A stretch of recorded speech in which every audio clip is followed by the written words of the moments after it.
ನಾಡಿನ ಸಮಸ್ತ ರೈತ ಬಾಂಧವರಿಗೆ ಹಾಗೂ ಸಮಸ್ತ ಜನತೆಗೆ ಅರಿಯದ ರೈತ ಕಡೆಯಿಂದ ಸ್ವಾಗತ.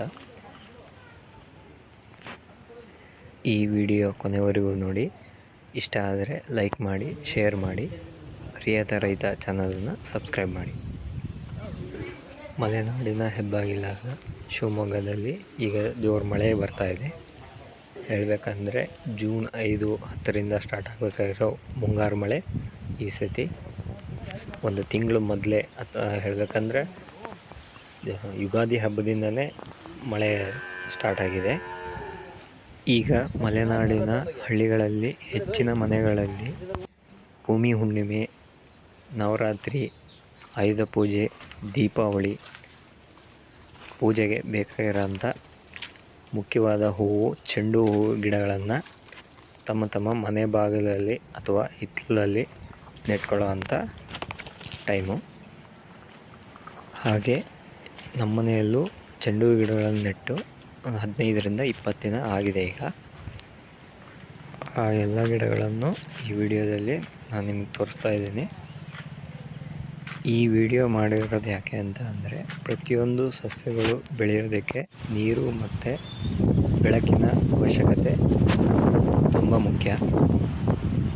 ಅದು ಎಲ್ಲರಿಗೂ ಮೊದಲೇ ಗೊತ್ತಿರುತ್ತೆ. ಆ ಒಂದು ವಿಜ್ಞಾನ, ಸೈನ್ಸು ಇಲ್ಲಿ ಒಂದೇ ಹತ್ರ ಬೇರೆ ಬೇರೆ ಬೆಳೆದಿರೋದು ನನಗೆ ಗೊತ್ತಾಯಿತು. ಅದನ್ನು ನಾನು ನಿಮಗೆ ತೋರ್ಸೋಕ್ಕೆ ಮಾಡಿದ್ದೀನಿ.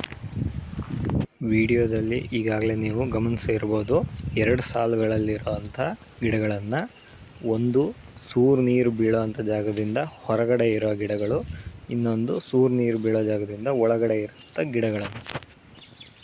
ನಿಮಗೆಲ್ಲ ಗೊತ್ತಿರೋ ಹಾಗೆ ಸಸ್ಯಗಳಲ್ಲಿ ಹಸಿರು ಬಣ್ಣ ಪತ್ರಹರಿತಿನಿಂದ ಆಗಿರುತ್ತದೆ. ಅದು ಸೂರ್ಯನ ಬೆಳಕಿನ ಶಕ್ತಿಯಿಂದ ಆಹಾರ ತಯಾರು ಮಾಡ್ಕೊಳ್ಳೋಕ್ಕೆ ಸಹಾಯ ಮಾಡ್ತದೆ.